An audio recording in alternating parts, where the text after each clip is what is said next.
Realism के नाम पे हम कुछ नहीं करने के आदी हो गए हैं, जो कि सही नहीं है। रियलिज्म बड़ी कठिन चीज़ है अचीव करना, और उसको अचीव करने के लिए आपकी स्किल और आपका क्राफ्ट पूरे तरीके से मजा होना चाहिए। उन्होंने एक बड़ी अच्छी बात की कि अपनी तैयारी तुम चाहे जितनी कर लो घर पे, अंत में जब तक करके तुम उसको देखोगे नहीं तब तक वो सिर्फ सैद्धांतिक है, थ्योरी है। और acting is all about doing it, not thinking about it, not talking about it. मैं ये कहूँगा कि आज हर कोई जो काबिल है किसी भी डिपार्टमेंट का, उसको काम मिल रहा है, उसको एक जीवन दान मिला है, और अपनी कला को दिखाने का उसे मौका मिला है, जो कि एक अच्छा समय है, जो कि OTT के कारण आ पाया है। सिनेमा के पास इतनी कुव्वत नहीं थी। मुझे नहीं लगता कि जो जीवन हम कुछ दोस्तों ने और हमारे रंगमंच के ग्रुप ने जिया है, वो जल्दी किसी को वो मिलेगा। इस मामले में मैं बड़ा धनी रहा हूँ, और कि मुझे लोग बड़े अच्छे मिले, दोस्त बड़े अच्छे मिले।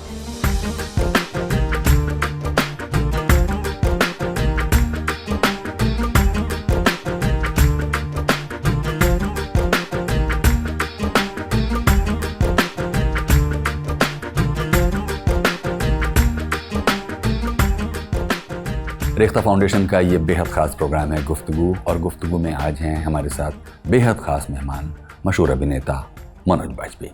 बहुत बहुत स्वागत है मनोज। आज जब हम बातें कर रहे हैं तो समाज जिधर जा रहा है, विकास का जो एक पूरा चक्र चल रहा है, और जिसके सपने में, जिसके प्रभाव में आपसी रिश्तों पर भी आप देखेंगे कि कुछ आप भी देख पाते हैं। हालांकि आप बहुत कामों में व्यस्त रहते हैं, लेकिन फिर भी पुराने दोस्त हैं, पुराने सहकर्मी हैं, घरेलू रिश्ते हैं, सबके बीच में कुछ बदलाव सा आपको इस विकास की जो का बुलडोज़र आगे बढ़ रहा है इसमें। देखिए, ग्लोबलाइजेशन ने तो दुनिया को बदला है। कुछ एक क्षेत्र जो हैं वो विकास के रास्ते पे गए हैं, लेकिन समाज जो है उसके टुकड़े भी हुए हैं, परिवार के टुकड़े हुए हैं। और इस बारे में ये जो आपने सवाल किया है, ये मेरी चिंता, ये बड़ी मेरी इस बारे में जो है गहन चिंता भी करता रहा हूँ मैं, क्योंकि मेरा जब बचपन गुजरा वो एक संयुक्त परिवार में गुजरा, और उसके बाद मैंने चूल्हे बर्तन बढ़ते हुए भी देखे। फिर मैं समाज में अपने भाई बहनों को अलग अलग अपने अपने जीवन में व्यस्त होते हुए देखा, और अपने उस छोटे से परिवार के साथ अलग होते हुए भी देखा। सिर्फ कभी समारोह में या किसी उत्सव पे आप मिल लिए तो मिल लिए। तो जो मेरी जो दूसरी परेशानी है वो आपके प्रश्न से मुताल्लिक है कि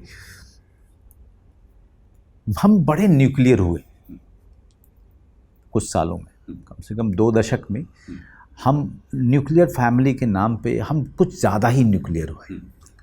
न्यूक्लियर होते गए, हम इतने न्यूक्लियर होते गए कि हमें ये पता ही नहीं चला कि बगल के फ्लैट में जो एक व्यक्ति रहता था वो कब गुजर गया, हमें पता नहीं चला। हमने कभी सोचा भी नहीं कि एक बार दरवाज़ा खटखटा के तो देखूं कि क्या हाल है उसका। हम इतने न्यूक्लियर हुए, न्यूक्लियर के नाम पे स्वार्थी हो गए। हम अपने जीवन में ऐसे खो गए कि हमें अपनी फ्रिज की चिंता रही कि हम उसको अपग्रेड कैसे करें, लेकिन हमें ये चिंता नहीं रही कि मैं जिस दरवाजे को क्रॉस करके मैं लिफ्ट ले रहा हूँ उस दरवाजे के भीतर के व्यक्ति की क्या हालत है।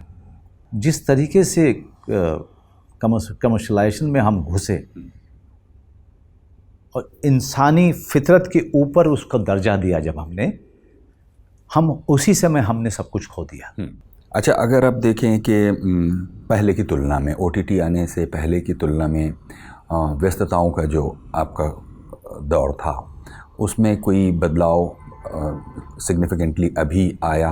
तो OTT पे इरफान हुआ क्या कि आपको बताऊं कि चूँकि कहानी प्रधान होती है, कंटेंट कहानी प्रधान होती है, तो लेखक प्रधान हो जाती है। कहानी प्रधान होते के साथ ही वो लेखक का माध्यम हो जाता है। और लेखक आज का जो है सबसे, हमारे दौर का सबसे बड़ा जिसे कहें स्टार है OTT के माध्यम पे।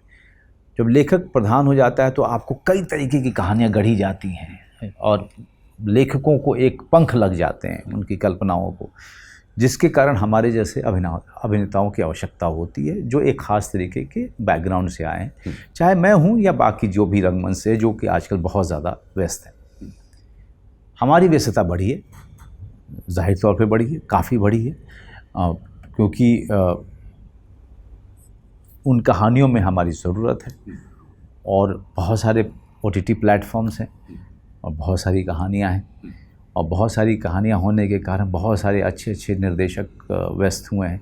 जब अच्छे अच्छे निर्देशक व्यस्त हुए हैं, अच्छी कहानियाँ हैं, तो लोगों को जो है लोग उसके लिए, उन चरित्रों के लिए अच्छे अभिनेताओं को ढूंढते हैं या काबिल अभिनेताओं को ढूंढते हैं, या जो उनका काम करके दे।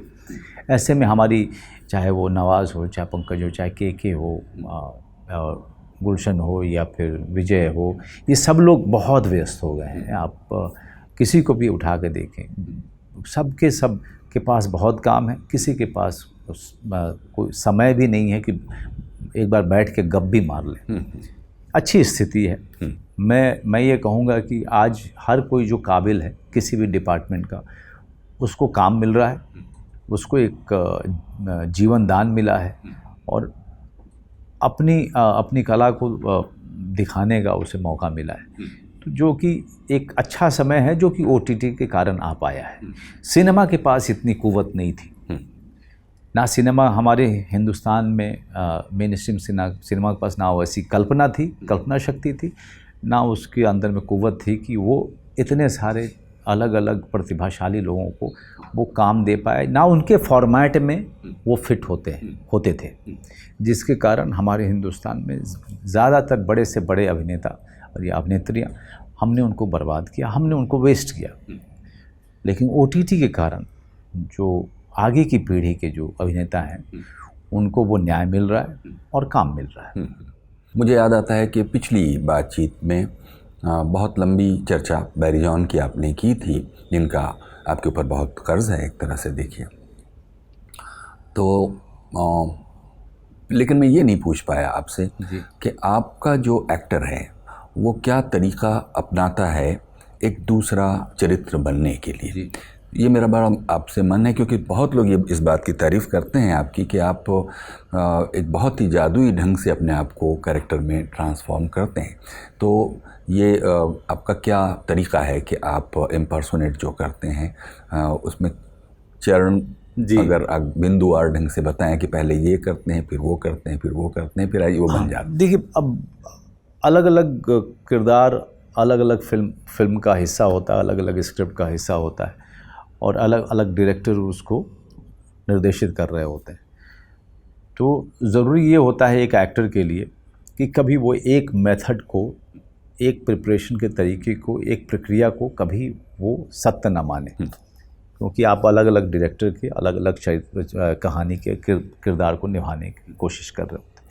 लेकिन चूँकि आपने पूछा है, तो मैं आपको, अब जैसे अलीगढ़ फिल्म है, उसके किरदार को करने के लिए जब मैं लगातार स्क्रिप्ट पढ़ा 2-3 बार पढ़ने के बाद मुझे लगा कि इनका समलैंगिक होना मेरे लिए कोई बहुत फोकस की बात नहीं होनी चाहिए। इनका साहित्य, मराठी साहित्य, मराठी लिटरेचर जिनको ये पढ़ाते थे अलीगढ़ मुस्लिम यूनिवर्सिटी में, और इनका संगीत के प्रति प्रेम, ये मेरे तैयारी का हिस्सा होना चाहिए। अब इसको कैसे करूं? अब मुझे उस कैरेक्टर तक भी पहुंचना है, और ये सारी चीज़ें उनके अंदर में मुझे ढूंढनी है। तो सबसे पहले मैंने मराठी सीखना शुरू किया। तो जो असिस्टेंट डायरेक्टर आता था, जो कि मराठी साहित्य में बहुत ही पारंगत था, उसको 10 दिन तक ये लगता रहा कि मुझसे मराठी क्यों सीख रहा है, ये मराठी क्यों पढ़ रहे हैं, मेरे सामने 4-4 पेज ज़ोर ज़ोर से पढ़ते हैं। फिर मुझे कहते हैं कि मराठी पोइट्री कहीं पे यूट्यूब पे सुनाओ, वो करता था मैं। 10-12 दिन 15 दिन गुजर गए, और मैं लगातार सिर्फ लिटरेचर, मराठी लिटरेचर पे, उसके शब्द, उसके पोइट्री रेसिटेशन के वीडियोस या मराठी संगीत आशा जी का या लता जी का गाया हुआ या किसी और गायक का गाया हुआ, यही सब कर रहा था मैं। 3-3 घंटे मैं उसके साथ बैठ के यही काम करता था। और मेरे असिस्टेंट डायरेक्टर को ये 15 दिन के बाद उसने मुझसे कहा कि मेरे सामने मैंने कैरेक्टर को बनते हुए देखा, मुझे लगा कि आप पता नहीं क्यों कर रहे हो, क्योंकि मराठी में तो एक्टिंग करनी नहीं है आपको, करनी तो हिंदी में। तो उस कैरेक्टर को मैंने साहित्य के ज़रिए पकड़ने की कोशिश की और मैंने पकड़ा उसको। उसके अलावा आप एक छोटा सा वीडियो था जो कि बरखा दत्त के साथ प्रोफेसर सीरस का था, एक इंटरव्यू NDTV पे। वो वीडियो को जो है बार बार करके मैं देखता रहता था, वो असिस्टेंट डायरेक्टर के जाने के बाद। और उनकी चाल कैसी होगी, वो किस स्पीड पे चलेंगे, उनके चलने की जो गति होगी वो किस तरीके की होगी, चलते हुए क्या वो ज़्यादा अपने ख्याल में रहेंगे या फिर अगर वो सर झुका के चल रहे हैं तो वो सोच रहे हैं या फिर वो लोग उनको देख के क्या सोच रहे हैं ये वो उनके अंदर में चल रहा है। तो इन सारी चीज़ों पे अगर वो बैठेंगे तो कैसे बैठेंगे, अगर वो बैठने जाएंगे तो किस गति से बैठेंगे। तो ये इन सारी चीज़ों पे जब मैं काम कर रहा था, तो मैं जब अपने घर में काम करता हूँ तो मेरी बेटी है, मेरी पत्नी है, अब मैं कैसे काम करूँ आप ये सोचेंगे। लेकिन जब मैं अपनी पत्नी से बात भी कर रहा होता हूँ तो मैं कितनी बार मैं ऐसे करते हुए आके बैठा तो मैं ऐसे करके बैठा, मेरी पत्नी ने अचानक कहा कि तुम्हारे बैक में प्रॉब्लम है क्या? तो मैंने कहा नहीं वो ऐसे ही। अच्छा रोल की तैयारी कर रहे हो? हाँ, तो कितनी बार तो मैं वहाँ पे अलीगढ़ के प्रोफेसर सीरस को मैंने उल्टा पकड़ा था। अमूमन आप लैंग्वेज या इन सब चीज़ों पे जो है आप बाद में जाते हैं, पहले आप आदमी तैयार करते हैं। इन सब चीज़ों के अलावा जो मैं काम करता हूँ वो ये है कि 5 बार 7 बार 10 बार पढ़ के मैं नोट डाउन करता रहता हूँ कि कैरेक्टर के अपने ट्रेट्स उसके बाकी कैरेक्टर उसके बारे में क्या सोच रखते हैं, वो भी उस ट्रेट का हिस्सा होता जाता है। फिर वो कहाँ के रहने वाले थे, वो किस माहौल में पले बढ़े, वो उनका बचपन कैसे गुजरा, वो अलीगढ़ मुस्लिम यूनिवर्सिटी तक कैसे पहुँचे, फिर ये जो समलैंगिक थे अगर तो इनके बारे में और क्या क्या कहानियाँ हैं वो उनके चरित्र चित्रण में बहुत मदद करती है। तो कैरेक्टराइजेशन, बैक स्टोरी,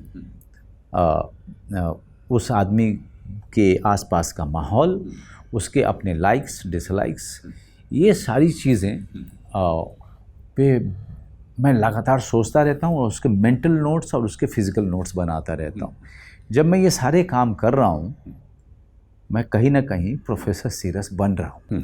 तो जैसा मैंने बताया आपको कि जब मैं सोच रहा हूँ कि वो कैसे बैठेंगे तो अचानक से अगर मुझे आपने कहा बैठने के लिए तो मैं सीरस की तरह बैठने की कोशिश करूँगा बिना आपको बताए हुए कि मैं किसी रोल पे काम कर रहा हूँ। शायद आपको लग सकता है कि मेरा बैक में कुछ दर्द होगा, लेकिन आपको ये नहीं पता है कि मैं अगले रोल की तैयारी कर रहा हूँ। वैसे ही मैंने गली गुलियाँ फिल्म की जिसने मुझे अंतर्राष्ट्रीय स्तर पर बहुत नाम दिया। अब वो एक ऐसे व्यक्ति का चरित्र है, आप यूट्यूब पे देख सकते हैं वहाँ पे। वो ऐसे व्यक्ति का चरित्र है जो दिल्ली 6 की एकदम घुप अंधेरी घर में रहता है और मानसिक रूप से विक्षिप्त होने की दिशा में जा रहा है।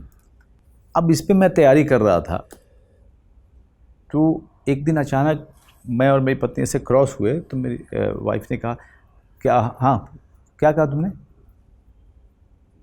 तो मैंने कहा मतलब यू सेड समथिंग। मैंने कहा नहीं कुछ नहीं कहा। वो मेरी तरफ देखी और फिर कहती क्या है यार कुछ दिन से ना मैं देख रही हूँ कि कुछ ज़्यादा इंटेंस प्रिपरेशन चल रहा है तुम्हारा, मेरे ख्याल से थोड़ा सा अपने आप को इजी करो, कहीं नहीं तो किसी दिन भी मतलब कुछ और हो जाएगा यार। एंड देन वो चली गई ये बोल करके।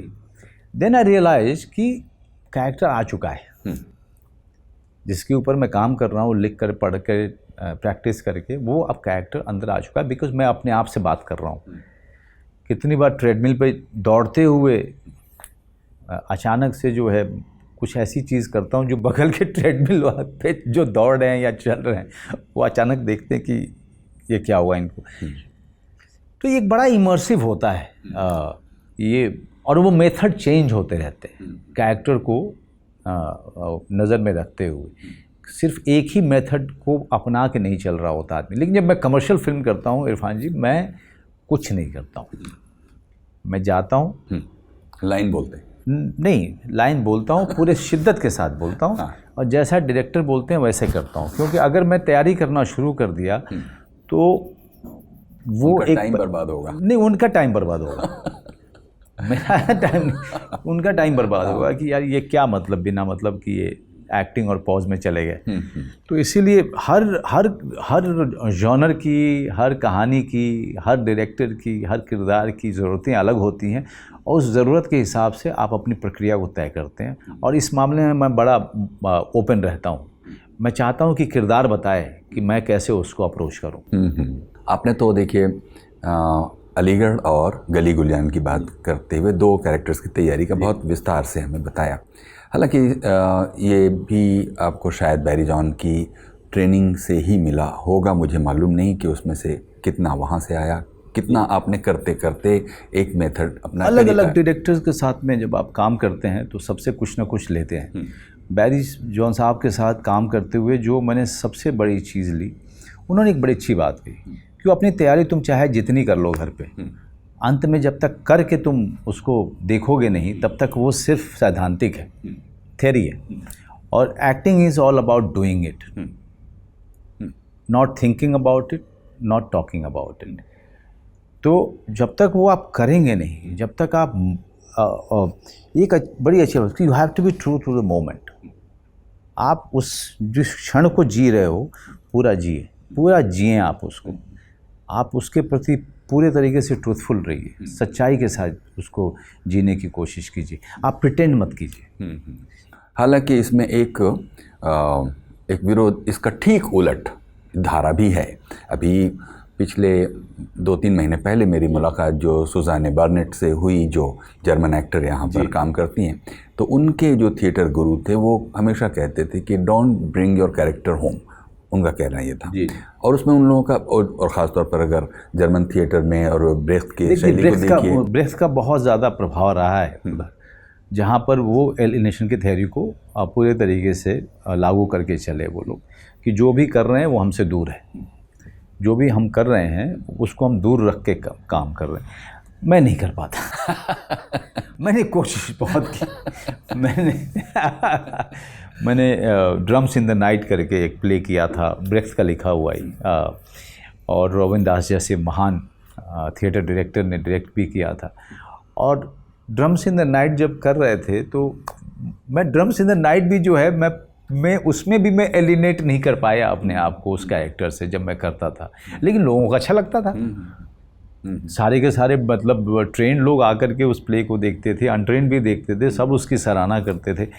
तो अब ये तो देखिए 2 धाराएं रही ही हैं हम लोगों के यहाँ, रंगमंच में भी, सिनेमा में भी। एक उस तरह की रियलिस्टिक एक्टिंग की कि आप जब तक दर्शक को रुला ना दें तो क्या एक्टिंग की है, मंच पे हंसा ना दें तो क्या की, वो तो 1-2 धाराएं रही ही हैं, उसमें तो कोई बात नहीं है। हमने तो सिर्फ एक बातों में बातें बढ़ाने के लिए।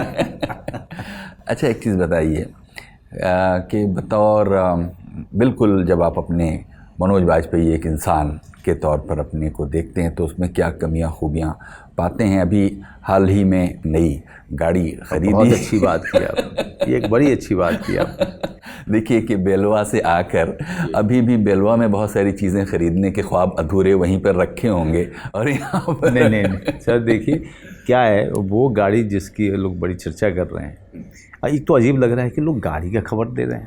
मतलब जो गाड़ी 2 साल पहले की ली हुई है वो अब खबर बना करके लोग चला रहे हैं, जो कि अपने आप में बड़ा आश्चर्यजनक है। दूसरा आश्चर्यजनक ये है कि ये गाड़ी कब से खबर में आने, मतलब खबर के लायक हो गई। मेरे पास में एक छोटी गाड़ी भी है जिसको मीडिया वाले बहुत 2 साल से उसके पास में मेरी फ़ोटो भी निकालते रहे और मेरे बारे में ख़बर भी चलाते रहे, उस गाड़ी के साथ में फ़ोटो डाल करके मेरे बारे में बात की, उस गाड़ी के बारे में बात नहीं की उन्होंने, क्योंकि छोटी गाड़ी सस्ती गाड़ी है, वो खबर के लायक नहीं है सर।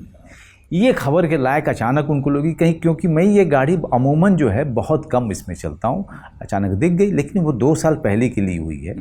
मेरे बहुत सारे दोस्त जो कि गाड़ियों के शौकीन हैं, उनको पता था कि ये गाड़ी मेरे पास है, लेकिन वो भी अब बधाई दे रहे हैं। पहले बधाई नहीं दे रहे थे, वो खबर आने पे बधाई दे रहे हैं। लेकिन सबसे निराशा की बात यह है कि अभिनेता के बारे में बात कम, गाड़ी पे बात ज़्यादा हो रही है। तो ये अपने आप में विडंबना है आज के समय के, और क्या बोले। सही बात। खैर, आप तो जानते हैं कि हमारे शो में ये सब बातें ज़्यादा हम करते ही नहीं हैं। हमने तो खाली ये टटोलने की कोशिश की कि बतौर इंसान आपने अपने आप को इतने वर्षों में कैसा पाया कि आप अभी भी अल्पसंतोषी, थोड़े में खुश रहने वाले, या फिर अच्छा भाई पैसा आ गया तो अब ये ब्रांड और ये ट्रैवल और ये इन्वेस्टमेंट और ये फ्यूचर प्लान, माने देखिए जब पैसा अगर आएगा, हम लोग काम करते हैं तो कम ज़्यादा पैसा तो मिलता है, और कई सालों से काम कर रहा हूँ तो जाहिर सी बात है कि आप लगातार जो काम कर रहे हैं उसके लिए आपको मुआवजा मिलता है, आपकी एक सैलरी मिलती है। तो या तो आप उसको जाके उड़ा दीजिए, या फिर उसको एक भारतीय की तरह से, एक थर्ड वर्ल्ड के आदमी की तरह से उसकी बचत कीजिए। बचत करने के कई रास्ते हैं, या तो उसको बैंक में रखिए या कहीं पे उसको इन्वेस्ट कर दीजिए। तो एक जो मध्यम वर्गीय परिवार का लड़का जिस तरीके से जिस परंपरा में वो पला बड़ा है, वही रास्ता चूज़ करता है कि या तो बचाता है या फिर वो उसको कहीं पे इन्वेस्ट कर देता है। खर्च करने की खर्चीले स्वभाव के ना मैं हूँ ना मेरे परिवार में कोई है, और हमें घूमने का शौक़ है, और मेरे ख़्याल से दुनिया देखना और देश देखना हम लोगों की आदत में शुमार है, और हम उसे बहुत इन्जॉय करते हैं। और वहाँ के लोकल जगहों पे या जहाँ भी हम जाते हैं, वहाँ की हिस्टोरिकल कल्चरल एस्पेक्ट को पढ़ना, जानना, समझना, लोगों से मिलना, उनके साथ बैठना, गप्पे मारना, वहाँ की खाना खाना, तो ये हमारा हमारा शौक़ है जो हम करते हैं। अगर पैसा रहता है तो आप इसको कर पाते हैं, अच्छे ढंग से कर पाते हैं। अगर आप कहें कि क्या हम इस सब के आदी हैं? नहीं। क्या ये हमारे लिए ज़रूरत है? नहीं। क्या ये जो घर जिसमें रहता हूँ मुंबई शहर में, क्या ये मुझे बाध्य करेगा कुछ ऐसा करने के लिए जो मेरे मन का नहीं होगा? बिल्कुल नहीं। ब्रेख्त की एलिनेशन थ्योरी मेरे अपने कमाई को लेकर के और मेरी अपनी संपत्ति को लेकर के, ये आज है कल को नहीं भी रहे तो कोई दिक्कत नहीं है, लेकिन काम मेरे कमाई से या मेरी संपत्ति से डिक्टेट कभी नहीं होगा, और न कभी हुआ है आज तक।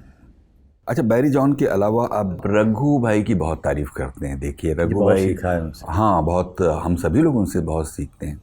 रघु भाई की अगर तारीफ़ में कौन सा उनके जीवन का पक्ष है जो आपको बहुत आकर्षित करता है? क्योंकि उनके पास तो इतने लंबे जीवन के अनुभव और इतना वर्सेटाइल उनका पूरा पर्सोना है, लेकिन कब आपको, हालांकि उन्होंने ही आपको बैरी जॉन के पास लेके जी, फिर भी आपको उनके व्यक्तित्व और उनके काम में क्या बहुत अच्छा उनके काम में जो सबसे कमाल की, बहुत ही सहज रहे, और वो कैरेक्टर को लेकर के इतने क्लियर रहते थे कि वो कभी भी कुछ भी इम्प्रोवाइज़ करते थे, वो कैरेक्टर से अलग कभी किया नहीं उन्होंने।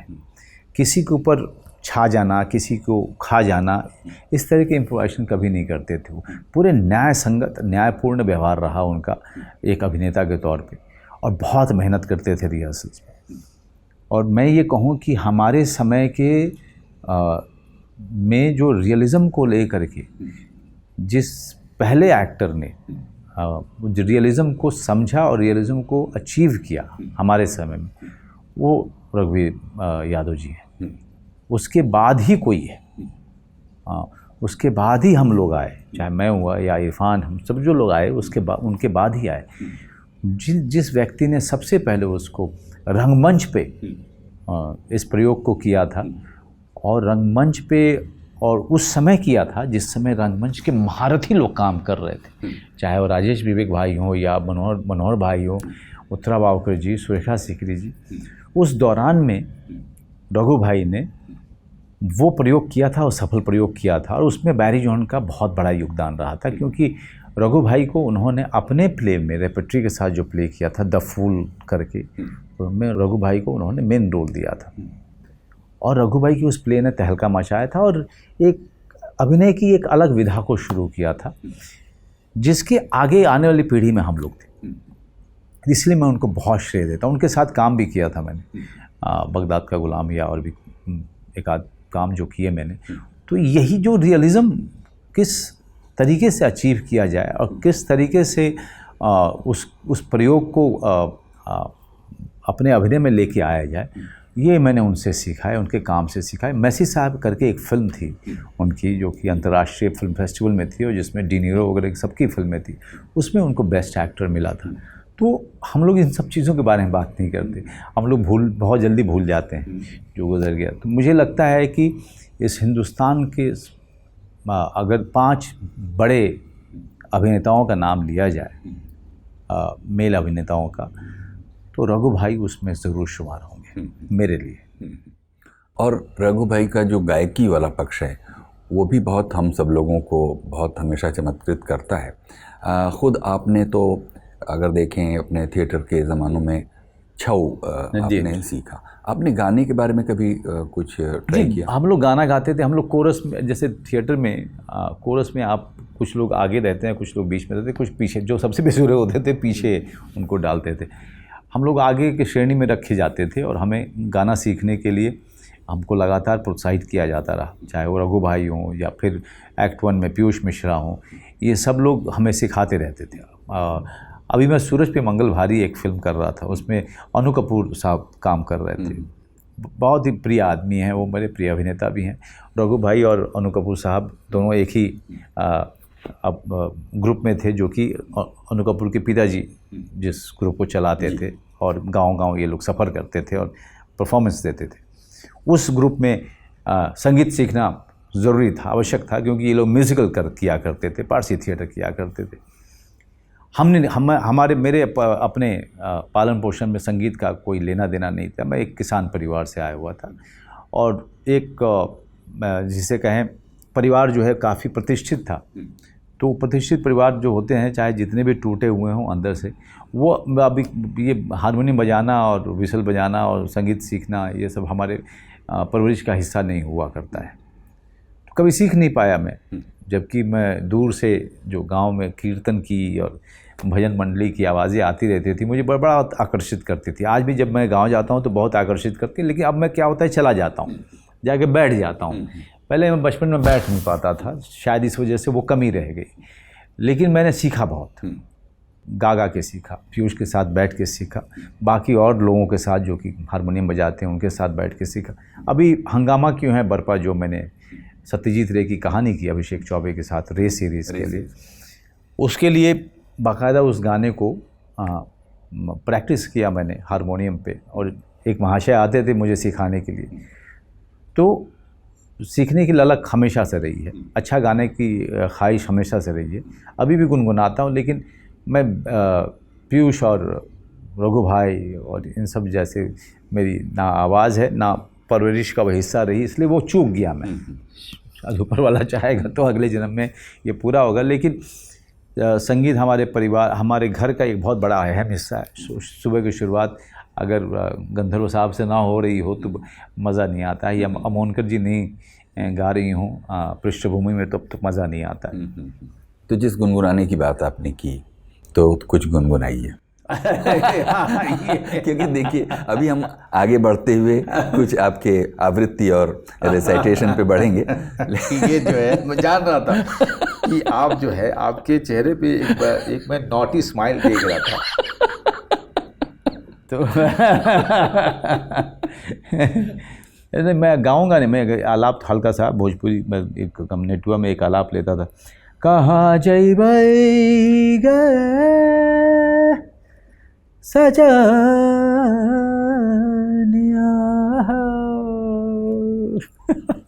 बस इतना। ज़्यादा मैं गाता नहीं हूँ, बेसुरा हो जाता हूँ मैं, क्योंकि शर्माता हूँ ना, तो बेसुरा हो जाता हूँ। कभी आप चाय और पीजिए मेरे साथ, जिसको चाय कहते हैं वो पीजिए, तो फिर तो कुछ ज़्यादा गुनगुनाहट फिर कुछ ज़्यादा गुनगुना है। कौन सा गाना गाऊँ भाई?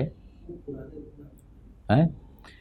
वो पुराने दिन, आशिकाने दिन, उसकी नमी में भीगे वो पुराने दिन, दिन किधर गए सब किधर गए, पीछे मुड़ के देखा जाने सब किधर गए, अकेले हैं खड़े कदम नहीं बढ़े, जाएंगे कहाँ कुछ पता नहीं, वो पुराने दिन, आशिकाने दिन, उसकी नमी में भीगे वो पुराने दिन। हाँ, क्या बात है। अब इसमें सिर्फ गायकी नहीं है, बल्कि वो पुराने दिनों का रिकॉल भी। जी बिल्कुल। बिल्कुल। मुझे नहीं लगता कि जो जीवन हम कुछ दोस्तों ने और हमारे रंगमंच के ग्रुप ने जिया है, वो जल्दी किसी को वो मिलेगा। इस मामले में मैं बड़ा धनी रहा हूँ, और कि मुझे लोग बड़े अच्छे मिले, दोस्त बड़े अच्छे मिले, और जब भी मिलते हैं वहीं से शुरू करते हैं जहाँ से हमने छोड़ा था। जी। अच्छा, ये बताइए, अभी तो कल परसों ही हमारी बात राम गोपाल बजाज जी से हो रही थी। उन्होंने कहा थिएटर से ज़्यादा मुझे हमेशा आवृत्ति करना बड़ा अच्छा लगता था, कविताएं पढ़ना, सस्वर बोलना, ये वगैरह। तो खैर आपका तो वो उधर से रास्ता गुजरा नहीं जो गुजर सकता था शायद। वो तो छोड़िए, लेकिन आपको भी बहुत आवृत्ति करने का शौक़ है कि साहित्य का कुछ वाचन सस्वर किया जाए। वो जिस माहौल में था, मैं जिस स्कूल में पढ़ा था, वहाँ पर पोएट्री को लेके, कविताओं को लेके एक बड़ा अजीब सा एक चलन था, और सांस्कृतिक कार्यक्रम के नाम पे कविता की गोष्ठियाँ हुआ करती थी, या कविता को जो है कविता पाठ होता था वहाँ पे, और या कविता पाठ की प्रतियोगिता हुआ करती थी, स्कूल की। तो वहाँ पर जब मुझे पहली बार 5वीं क्लास में दिया गया था, तब जब मैंने वो किया, उसके बाद से मुझे लत पड़ गई, और कविताओं को लेकर के वो जो लत लगी मुझे आज तक मेरी गई नहीं है। लेकिन मैंने अभिनय में भी इसको यूज़ किया, इसको कि कविता पाठ को, या कविता पाठ की जो पूरी प्रक्रिया है, या जो पूरी सोच है, या वो जो क्राफ्ट है इसका, उसको अभिनय में कैसे लेके आया जाए। जब मैंने उसको डाला उसमें, तो मुझे बहुत फ़ायदा हुआ। और अपने वर्कशॉप में जो मैं कंडक्ट करता हूँ, कविता पाठ हमेशा रखता हूँ, क्योंकि मुझे पता है कि कविता पाठ अगर आप रोज़ करें तो आपको रिदम की, सुर की, पॉजेस की, शब्दों की, इन सब चीज़ों की जो जानकारी मिलती है, वो अभिनय के लिए सर्वोत्तम है।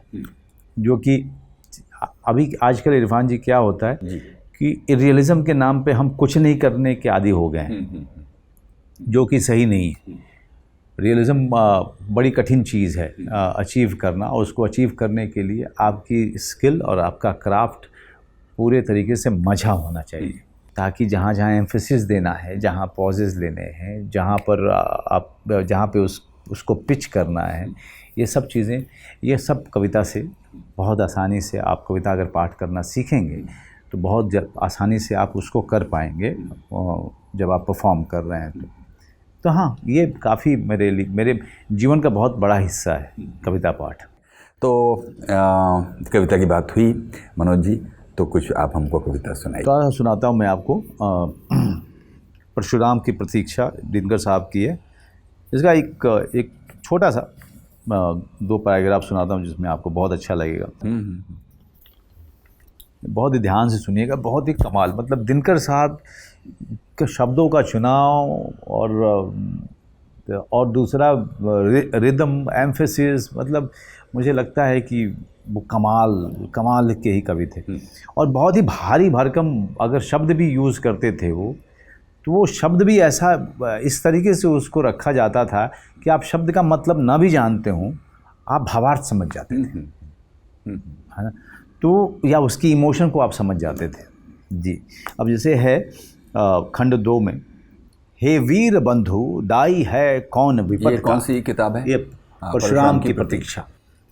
हे वीर बंधु दाई है कौन विपद का, हम दोषी किसको कहें तुम्हारे वध का।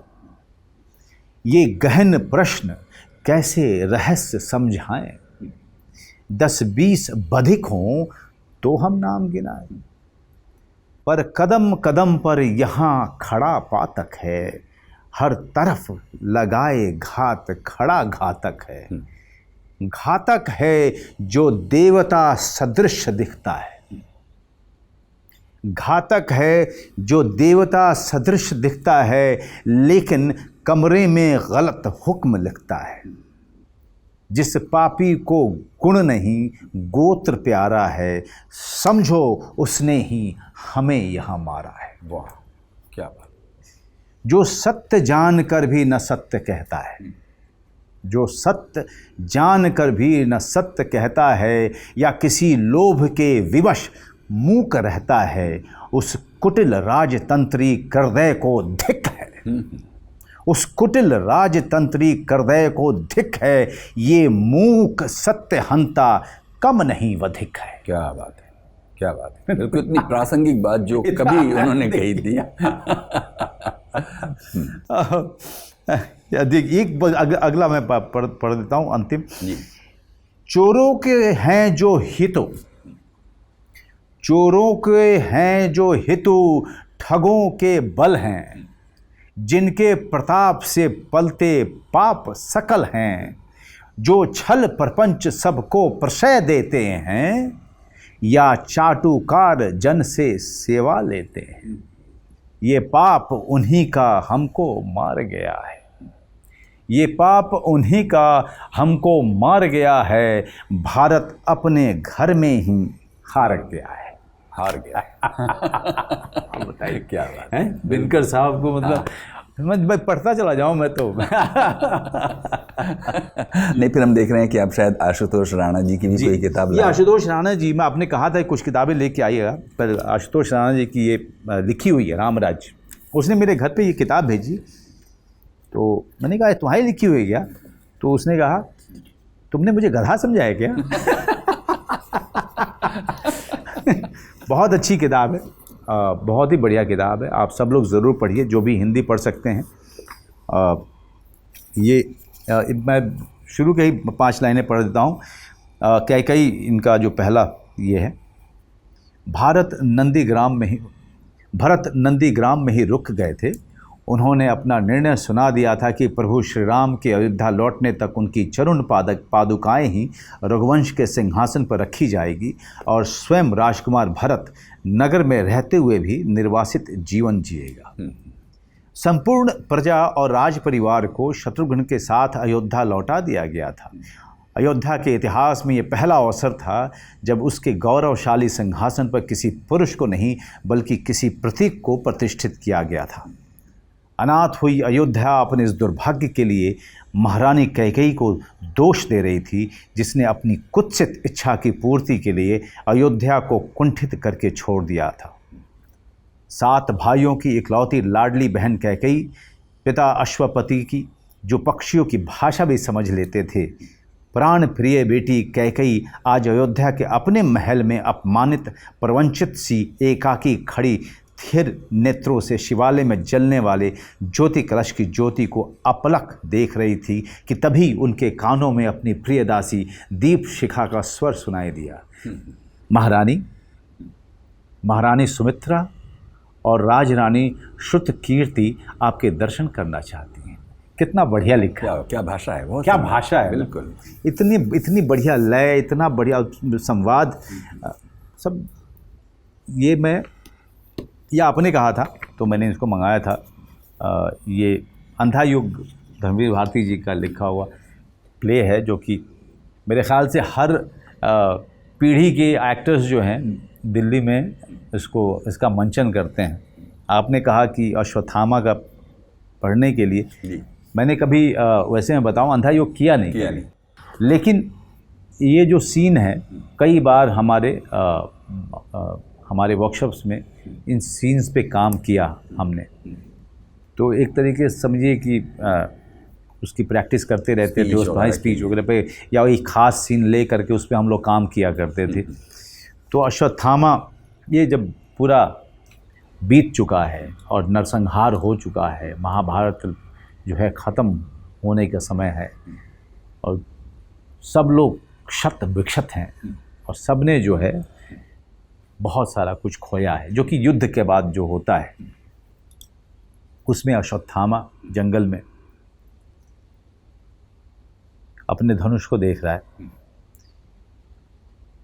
ये मेरा धनुष है, धनुष अश्वत्थामा का, जिसकी प्रत्यंचा खुद द्रोण ने चढ़ाई थी। आज जब मैंने देखा दुर्योधन को निशस्त्र, दीन आंखों में आंसू भरे, मैंने मरोड़ दिया अपने इस धनुष को। कुचले हुए सांप सा भयावह किंतु शक्तिहीन मेरा धनुष है ये। जैसा है मेरा मन, किसके बल पर लूंगा मैं अब प्रतिशोध पिता की निर्मम हत्या का। वन में भयानक इस वन में भी भूल नहीं पाता हूं मैं, कैसे सुनकर युधिष्ठिर की घोषणा कि अश्वत्थामा मारा गया, शस्त्र रख दिए थे गुरु द्रोण ने रणभूमि में। उनको थी अटल आस्था युधिष्ठिर की वाणी में। पाकर निहत्था उन्हें पापी धृष्टद्युम्न ने अस्त्रों से खंड खंड कर डाला। भूल नहीं पाता हूं, मेरे पिता थे अपराजय, अर्ध सत्य से ही युधिष्ठिर ने उनका वध कर डाला।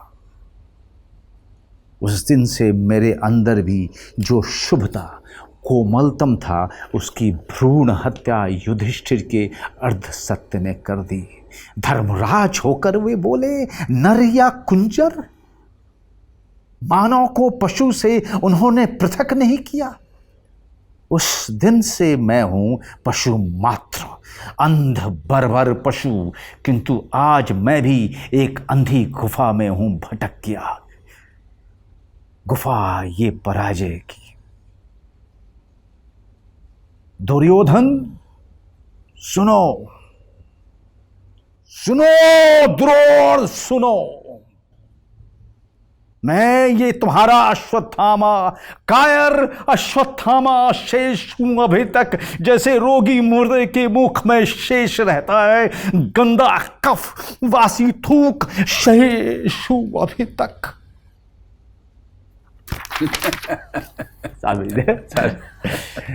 अभी क्या है सर, मुझे आप अब उकसा रहे हैं, आप उकसा रहे हैं। मैं तो चला जाऊंगा सर, मैं थोड़ा बह जाता हूँ। अभी आप बिल्कुल पहुंच गए वहाँ। जी जी, अभी तो बहुत सारी इसमें कमियां थी, लेकिन हाँ टेक्स्ट लीड करता है आपको बहुत बार, टेक्स्ट भी टेक्स्ट होता है। जिस चीज़ के साथ आप समय गुजार चुके हैं वो आपको, जब आप अचानक से, ये उसी बात हुई ना कि मैं जिस नहर पे नहाता था, नदी में नहाता था, आप अचानक मुझे वहाँ लेके जाएंगे तो पहले तो मैं अंगूठा से छूऊंगा, फिर आप आधे घंटे के बाद आएंगे तो आप देखेंगे मैं वहाँ तैर रहा हूँ। बिल्कुल बिल्कुल बिल्कुल, ये सब यादें हैं। लेकिन ये तो इस जैसे ये हुआ, तुगलक हुआ, या फिर हैमलेट हुआ, मकबेथ हुआ, ये सब जब पढ़ने लगता हूँ मैं, आज भी जब कभी पढ़ता हूँ तो मैं अपने घर में भी जो है अचानक से शुरू हो जाता हूँ। मैं तो बस ये कल्पना कर रहा था कि आपके घर में ज़रूर एक अच्छी लाइब्रेरी होगी। हाँ, ठीक ठाक। तो क्या क्या किताबें, किस तरह की कविताएं? ज़्यादातर इसी तरह की किताबें हैं, या जो दोस्त लोग देते हैं वो किताबें हैं। कुछ बहुत सारी अंग्रेज़ी की हैं, उसमें से बहुत कम मैंने पढ़ी है, मेरी पत्नी ज़्यादा उसमें से उन्होंने पढ़ा, उनका कलेक्शन। आपकी पत्नी शबाना खुद भी अच्छी एक्ट्रेस हैं। अच्छी एक्ट्रेस के अलावा वो वोरेशियस रीडर है वो। हाँ, वो किताब पढ़ने के मामले में मुझसे कहीं ज़्यादा वो डिसिप्लिन्ड है। मेरे किताब पढ़ने की जो ज़्यादातर समय है वो या तो व्यस्तता के कारण चला जाता है, या फिर वो ज़्यादातर समय वो लोगों की स्क्रिप्ट को पढ़ने में और उनको जवाब देने में चला जाता है। लेकिन एक डिसिप्लिन कुछ साल से मैंने शुरू किया है कि कम से कम 10 पेज तो मैं पढ़ूंगा, तो वो मैं कर लेता हूँ। आजकल बड़ी अच्छी किताब पढ़ रहा हूँ, अंशुल चतुर्वेदी जो हैं टाइम्स ऑफ इंडिया के, उन्होंने जो भेजी है विवेकानंद जी के बारे में, और उनकी अपनी लिखी हुई, उनकी अपनी अंडरस्टैंडिंग जो विवेकानंद जी के बारे में है, वो मैं आजकल पढ़ रहा हूँ जी। तो इस तरीके से पढ़ाई लिखाई जो है भले ही कम कर पाऊँ, लेकिन वो एक आदत है कि 10 पेज पढ़ के ही सोना, या दिन में कभी 10 पेज पढ़ लेना जब आप खाली हो। और आप पति पत्नी के बीच एक बेटी है आवा जी, उसका क्या शौक़ है पढ़ने का? और या अभी तो उसका शौक़ ये है कि मुझे किसी तरह से खेलने को मिल जाए, और रात को उसको किताब के कुछ एक पन्ने पढ़ा करके ही सुलाने की एक कवायद है मेरी पत्नी की। तो हम लोग चाहते हैं कि 2-3 चीज़ें उसके अंदर में हम डाल पाएँ। एक तो संगीत की समझ, दूसरा किताब पढ़ने को लेकर के एक अनुशासन, और तीसरा ध्यान करने को लेके अनुशासन, जो कि हम पति पत्नी में है। हमारी सुबह की शुरुआत होती है मेडिटेशन से, और शाम का और दिन का अंत होता है मेडिटेशन से। तो हम चाहते हैं कि ये कुछ 2-3 चीज़ें हैं वो हमसे ले ले, वो और अपने जीवन पर्यंत वो उसको करती रहे। तो हम समझते हैं कि कुछ बातें अगली मुलाकात के लिए भी रखी जाएं, बहुत कमाल हो जाए। लेकिन एक चीज़ होती है जी कि एज अ गेस्ट या एज अ इंटरव्यूई कभी कभी मन कहता है कि यार ये वाला तो कोई सवाल पूछता ही नहीं है, कोई पूछे तो सही तो कुछ बोलूं। तो आप लोगों ने पूरा कुरेद दिया, अब खाली कर दिया है आप लोगों ने। और जो बचा हुआ था वो आपने करा दिया, आपके कैमरे के सामने आपने थिएटर करा दिया मुझसे। अच्छा, जब आप अभी पढ़ रहे थे तो आप एक सर्टेन पॉजेस का पैटर्न था, ये मेरा ख्याल है कि पहले सुने हुए संवादों का कोई एक उसकी स्मृति है, या हाँ वो क्या कैसे कर? अगर मैं अभी करूंगा तो शायद इसको पूरा अलग करूंगा, मतलब हाँ, जो पूरी तैयारी क्योंकि आपने शुरुआत बहुत बहुत लो से शुरू किया था, क्योंकि वो ऐसे ही करना चाहूंगा मैं, क्योंकि अश्वत्थामा का ये पूरी अंतर्द्वंद हाँ उसका चल रहा है, और उसका फ्रस्ट्रेशन भी बाहर आता है बीच बीच में। तो वो कैसे वो उसको अलग ढंग से हम कर पाएँ, अलग एक उसका परिप्रेक्ष्य में उसको देख पाएँ। अगर आप करें तो पूरे तरीके से अलग करने की कोशिश करूँगा। ये जो पढ़ा मैं जब करता था या जो देखा था, इस तरीके से चीज़ें हैं, लेकिन करते हुए मुझे लगा कि बहुत अलग हो सकता है ये। अच्छा, और उर्दू शायरी में आपकी कैसी दिलचस्पी है? उर्दू कविता मतलब नहीं बिल्कुल, मतलब जी बिल्कुल, और काफ़ी लोगों को आदमी पढ़ता भी रहा है। चूँकि ये हिंदी कविताएं जो हैं मेरे अपने स्कूल के समय से चलती आ रही हैं, तो ज़्यादातर कविता हिंदी के साथ मेरी अपनी मैं बड़ा सहज होकर के पढ़ पाता हूँ। उर्दू पढ़ता हूँ तो एक पेज की में एक शब्द ज़रूर होगा कि मैं पूछूंगा ये नुक्ता क्या कब जा रही, ये नुक्ता कहाँ पे लगेगा ज़रा बताओ। तो खैर उसके लिए तो आजकल रेख्ता ने एक डिक्शनरी जारी कर दी है, ट्राइलिंगुअल डिक्शनरी है, आप वहाँ से बहुत आसानी से देख सकते हैं। रोमन में भी है, देवनागरी में भी है, उर्दू rekhta-dictionary.com ये बहुत बढ़िया नाम है। ऐप में भी है, तो वो एक हमेशा हैंडी चीज़ है, आपको कहीं जाने की ज़रूरत नहीं है, किसी से पूछने की ज़रूरत नहीं है। मतलब उर्दू में सिर्फ एक ही चीज़ मुझे परेशान करती है, बाकी तो मैं बहुत पढ़ता रहा हूँ, और बहुत सारे अपने शायरों को पढ़ा है हमने, बहुत सारे महान शायरों को पढ़ा है, लेकिन जो परेशान मुझे करती वो नुक्ताओं ने मेरा जीना हराम किया हुआ है। नहीं, अभी तो आपको ऑनलाइन एड मतलब मदद हमेशा मौजूद है, लेकिन मैं हमेशा मदद मांगता हूँ इस बारे में। हाँ। जैसे मैं हंगामा क्यों है बरपा में कर रहा था, तो उसको करते हुए मैं 10 बार जो हमारे जो हेल्प करने वाले थे उनसे पूछता था, सही है ना, ये सही है, ये सही है, और फिर उसको कितने नेचुरली आप उसको बोल सकते हैं एक अभिनेता के तौर पे। ये एक सबसे बड़ी चीज़ होती है कि लोगों को ना पता चले कि भाई नुक्ते को लेके इसके मन में जो है कोई सवाल थे। आप शायद कुरुक्षेत्र भी लाए थे क्या? मतलब कोई और भी? देखिए देखिए 3 किताब है। अच्छा, ये 3 पे ही रहने देते हैं, ज़्यादा अपने आप को एक्सपोज नहीं करता हूँ। अगली बार के लिए रखते हैं एक्सपोज करना। देखिए मेरा नाटक करने को लेकर के हमेशा मेरी इच्छा रही, लेकिन कुछ संयोग ऐसे बने कि होते होते रह गया। जैसे मकरंद देशपांडे मेरे बड़े प्रिय निर्देशक हैं और दोस्त भी बहुत अच्छे हैं मेरे। तो उन्होंने एक